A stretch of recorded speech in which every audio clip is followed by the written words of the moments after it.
से खत्म करने की कोशिश करते हैं। पाकिस्तान खतरा हिंदुस्तान के लिए नहीं, पाकिस्तान खतरा अमेरिका के लिए भी है। पाकिस्तान अड्डा है, मेन अड्डा है इस्लामिक टेररिज्म। ये बात समझनी चाहिए। हिंदुस्तान के नेता अब समझने लगे हैं जो पहले नहीं समझते थे, और अमेरिका के नेताओं को भी ये बात समझनी चाहिए, और दोनों के कॉमन इंटरेस्ट के आधार पर मिलकर काम। अच्छा, हिंदुत्व की बात जब आती है तो भाजपा हिंदुत्व से दूर होती जा रही है, ऐसे कुछ कहा जा रहा है। देखिए, उसके बारे में आपका हिंदुत्व राष्ट्रवाद, हिंदू इस देश के 3 नाम हैं, हिंदुस्तान, भारत, इंडिया। इंडिया के लोग इंडियन, भारत के लोग भारतीय, हिंदुस्तान के लोग हिंदू। एक सुप्रीम कोर्ट है। हिंदू किसी मजहब का नाम नहीं है। हमारे किसी ग्रंथ में हिंदू पंथ या हिंदू संप्रदाय का नाम बताओ। हमारे यहाँ शैव पंथ है, जैन पंथ है, बौद्ध पंथ है, वैष्णव पंथ है, सिख पंथ है। हिंदू यहाँ हमारा राष्ट्रीय नाम है, इसलिए हिंदुत्व का अर्थ है राष्ट्रवाद। भारतीय जनता पार्टी राष्ट्रवाद के रास्ते से भटक रही है, ये संप्रदायवाद का रास्ता अपना रही है। मुस्लिम तुष्टीकरण में जो बीजेपी है वो कांग्रेस से आगे निकल गई है। ये खतरे की बात। कितना तुष्टीकरण मुसलमानों का पाक बीजेपी ने किया, इतना काम नहीं। मिनॉरिटी कमीशन उस समय बनी जब अटल बिहारी वाजपेयी विदेश मंत्री था, जनता गवर्नमेंट में। कश्मीर खाली उस समय हुआ हिंदुओं से जिसमें वीपी गवर्नमेंट थी, जिसको बैक कर रही थी बीजेपी। और आज जम्मू के अंदर हिंदू पर अत्याचार उस समय हो रहा है जब यहाँ पर बीजेपी की सरकार है। यहाँ जो रिफ्यूजी हैं थोड़े से, जो लोग वहाँ जो हुआ गुजरात में अच्छा नहीं हुआ, और जो लोग वहाँ 50, 10,000, 20,000 जो लोग कैंपों में हैं, उनकी चर्चा दुनिया भर में होती है। तो कई लाख कश्मीरी पंडित आज तक कैंपों में पड़े हुए हैं कि जम्मू और डोडा हिंदू जो पढ़, उनकी चर्चा को नहीं करते। ये डबल स्टैंडर्ड की हमें गुजरात की समस्या हल करनी चाहिए, पर समस्या तो है गुजरात में चुनाव नहीं हो सकते क्योंकि वहाँ गड़बड़ है, वहाँ कैंपों में है कुछ लोग। तो कश्मीर में चुनाव हो सकते हैं जहाँ के लाखों लोग बाहर बैठे हैं कैंपों में। ये क्या बात है? ये काम अटल बिहारी वाजपेयी का है, ये काम होम मिनिस्टर का है कि वो बताएं कि ये क्या है। वो अपने बोलते ही नहीं, मुझे लगता है कि वो समझ ही नहीं है समस्या। ये अडवाणी विरोध कर रहा है रीऑर्गेनाइजेशन का। मैं पूछता हूँ अडवाणी से, हमारे पास कोई सोल्यूशन है कि इतने मुश्किल प्रॉब्लम? या तो खुल के आओ। मेरे जो मैंने सुझाव दिए हैं कश्मीर के बारे में बार बार दे रहा हूँ। मेरा चैलेंज अटल बिहारी वाजपेयी, अडवाणी मेरे साथ पब्लिक बहस कर रही, और मैं ठीक हूँ, मेरी बात को माने। आज कांग्रेस वाले मेरे रास्ते में मेरी बात मानने को तैयार, ये लोग मेरी बात मानने को तैयार। मैं जो बात कह रहा हूँ इसलिए कह रहा हूँ कि मुझे वहाँ के हालात का जानकारी, I know the ground situation. ये लोग ग्राउंड जानते हैं। कांग्रेस वाले बात समझने को तैयार हैं, इनकी जो है कि समझने को भी तैयार है। जो सोया हुआ उसको जगाया जा सकता है, जागे हुए को जो जागना ना चाहे तो क्या कर, ये वो लोग ये समझना नहीं चाहते, जानना नहीं चाहते। लगता है कि इनमें काम करने की कैपेसिटी खत्म हो गई। और आज जो गुजरात हाईकोर्ट ने स्टे दिया है, ये तो अटल बिहारी वाजपेयी उनका शपथ है। हमारा क्या अधिकार था डिक्लेयर करने का पार्लियामेंट के अंदर? हर चीज का कोई कानूनी पहलू होता है। तुमने लोगों को कम बांटे किसी नियम के अनुसार, अगर वहाँ करप्शन हुई है उनको इंक्वायरी करो, करप्ट लोगों को सजा दो। मगर तुम किसी को देकर जिसने 10 लाख रुपये खर्च किया है, आपने उसको कैंसिल नहीं कर सकते। अब कैंसिल हाईकोर्ट ने स्टे दे दिया। अब अटल से पूछते तुम्हारा क्या था? अगर अटल में जरा भी शर्म है तो रिजाइन करें। रिजाइन है prime minister, business to prime minister. ये बहुत बड़ी चपेट है उसमें। लगता है उसे गवर्नेंस करनी आती नहीं, राज करना आता ही नहीं, प्रशासन करना आता ही नहीं।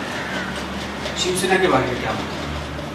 देखिए, शिवसेना एक पार्टी है जो सीमित है महाराष्ट्र में, उनका राजधानी भी ज़्यादा सीमित है।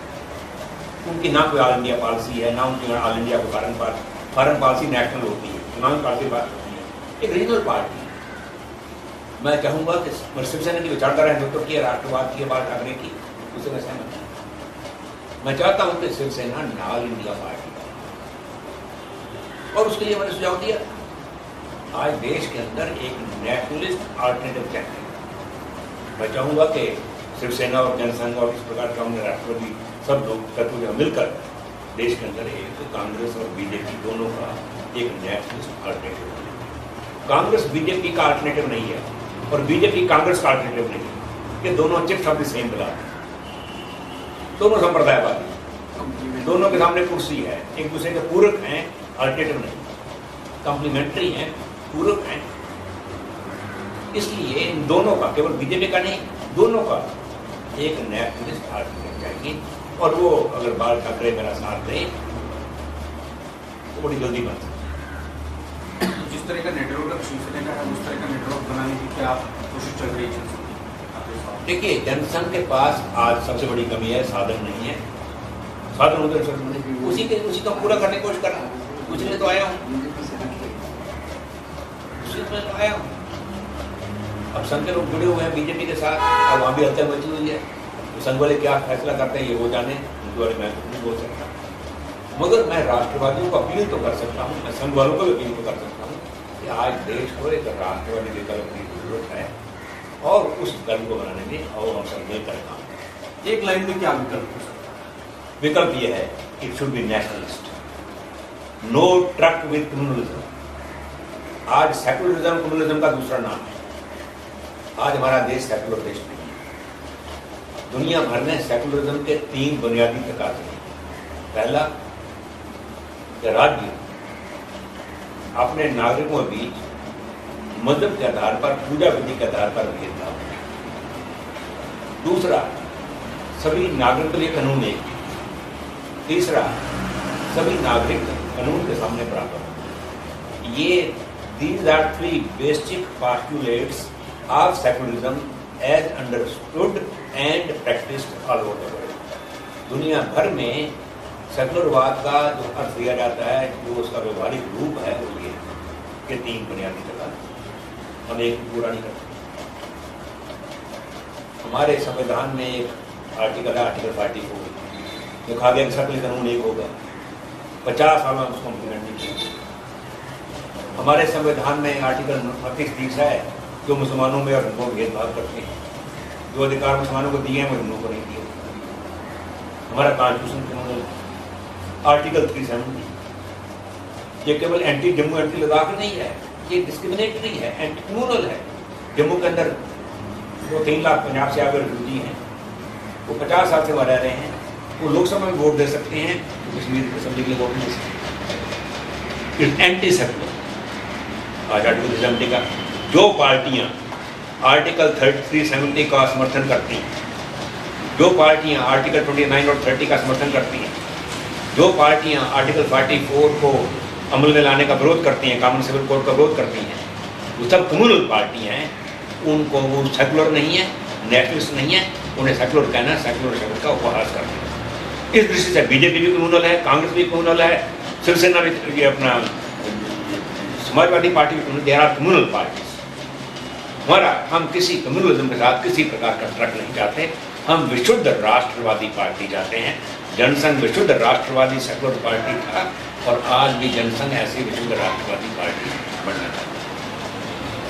धन्यवाद।